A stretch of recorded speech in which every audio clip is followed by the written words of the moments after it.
Hi guys, this video is about Ninoy Aquino International Airport in the Philippines. I am here in the Philippines. I have used this airport a few times. There are problems with the airport, and the major problem is that passenger numbers are just growing every year and the airport cannot expand anymore. So the title of the video, Cannot Expand. The reason is because there's just no space.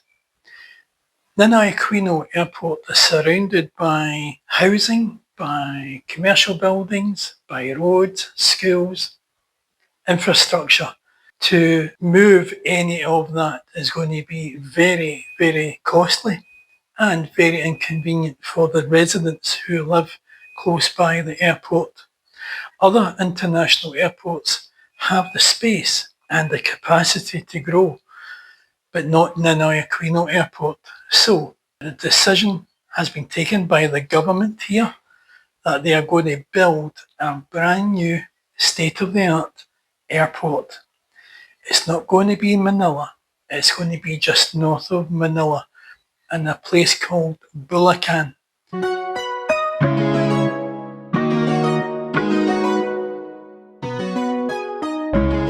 The ambitious new Manila Airport project is explored,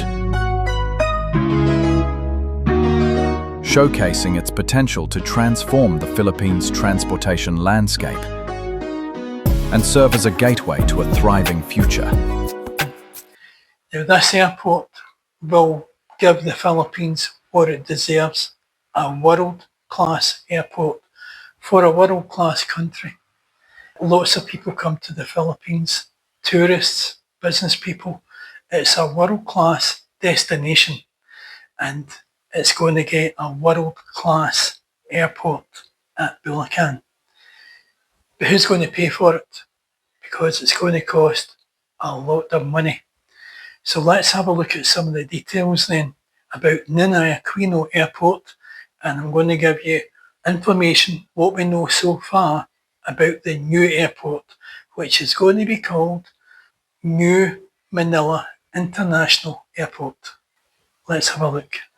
Number 1, Ninoy Aquino is trapped in a small space. The airport sits in Pasay and Parañaque. Sorry if I mispronounced that. These are two of the most densely populated urban districts in the country. Population density of over 25,000 people per square kilometre. Urban developments on all sides, housing, commercial buildings, schools and highways means there's no available land to extend runways or build new terminals. This makes Ninoy Aquino one of the smallest major international airports in Asia, with a total footprint of only 700 to 750 hectares. Below is some of the major international airports' sizes in comparison. You can clearly see the issue. Ninoy Aquino was originally designed to handle a maximum of 35 million passengers per year. But just look at what is happening. In 2014, yearly passenger numbers reached 34 million. You can see the rest of the numbers down to 2024 when it was 50 million. Number 2, Ninoy Aquino has only 2 runways and they intersect. One of Ninoy Aquino's biggest limitations is something no renovation can fix. Runways 0624 and runway 1331 intersect at the middle. This means only one runway can be used at a time for most operations. Aircraft must queue for slots to land or take off. Bad weather or minor delays quickly cascade into major congestion. This limits Ninoy Aquino to around 40 to 44 aircraft movements per hour. For comparison, Hong Kong handles over 70 per hour. Singapore, Chennai, handles 65 plus per hour. And Tokyo's Haneda handles over 80 per hour. Ninoy Aquino's layout physically caps its performance. You cannot increase capacity unless you add a parallel runway, which Ninoy Aquino has no land for. With intersecting runways, Only one aircraft can be landing or taking off at one time. This limits the airport and can cause serious delays. All other international airports have separate runways which can handle multiple takeoffs or landings. Are you enjoying this video? If you have not already subscribed, please do so. It is absolutely free and you will be helping the channel reach more people here in the Philippines. Please like and subscribe. Thank you. Let's continue. Before we move on to the new airport details, let's recap why Ninoy Aquino can no longer provide what the Philippines needs. 1. No room to expand. 2. Only 2 runways which intersect. Number 3. Frequent serious delays impacting airlines, passengers, and national and international business. Ninoy Aquino served the country well for decades. No renovation can change the runway layout. No upgrade can create more land. And no expansion can happen without moving entire cities. That's why the government decided that the only solution is to build a completely new, modern, state-of-the-art airport. One that matches the economic growth and population of the Philippines. Now let's look at the new airport coming up. Number 1, the cost. 2, who will pay for it? Number 3, what will the financiers get from this? And number 4, when will it be ready? The new airport is to be named New Manila International Airport. Now let's look at the cost. The total cost of the project is very large. The airport, associated infrastructure, reclamation and facilities. The budget is estimated at about 730 to 740 billion pesos. That really is an eye-watering amount of money. As with all major construction projects all over the world, we can safely predict this cost figure will rise. So who will pay? Let's find out. The new airport is being built and financed by San Miguel Corporation, SMC, via its subsidiary San Miguel AeroCity Inc. Some of the funding comes from SMC internal resources and some from bond loan financing. For example, in 2025, SMC disclosed it had disbursed 471 million pesos from bond proceeds towards the airport project.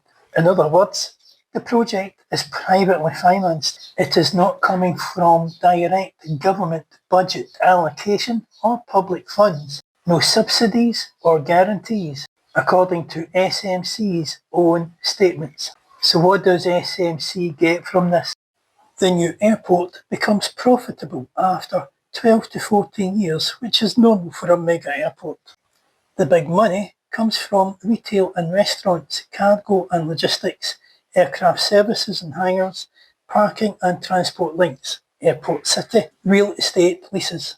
It becomes like a cash machine after 15 years. So the new airport is being developed under a build, operate, transfer scheme, or more broadly, a public-private partnership, PPP. SMC and SMAI hold a 50-year concession, a franchise, to develop, operate and maintain the airport. That means that SMC, through SMAI, will run the airport, manage operations, collect revenues from airlines, airport services and maintain the infrastructure during the concession period. After the 50-year concession ends, ownership or at least control, depending on agreement, reverts to the government, as typical in BOT PPP arrangements. This deal should ensure the Philippines gets the state-of-the-art airport it really deserves. So now we know the cost and who's paying for it. When will it be ready? Several media reports and company statements will cite a target first phase ready by 2028 as the timeline for the new Manila International Airport. There is no official announcement shifting this timeline. I did not find any credible reports stating that construction has already started. For example, heavy works or runway building, terminal excavation, etc. Publicly available updates remain in the planning pre-construction stage, including land reclamation, engineering studies, permits and preparatory infrastructure. There has been no groundbreaking date publicly broadcast by the developer or government agencies recently. The recurrent phasing in news and company communiques is still construction to begin on schedule or on track for 2028 launch, which suggests the project is still in early phases. So there we have all the latest information on the new Manila International Airport. Let me give you my own opinion about all of this. Some people don't like the sound of public-private financed projects. And I can understand why. Because people think the big companies just make more money. Well, yes, that's true. But who else? Who else is going to put the money up for this project? The government can't afford it on their own, so they have to turn to PPP. It happens in the UK, where I come from, and it actually works very well because we get things that the government cannot afford to do.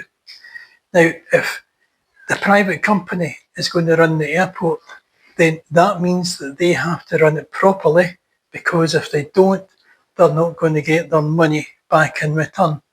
So I personally feel it's a very good thing, and I'm sure the airport in time, 2028, maybe into 29, I'm sure the airport will be a state-of-the-art international airport, which the Philippines deserves. So do you have any questions about the new airport? Any questions about the old airport? Please leave them in the comments below. I will respond to every comment.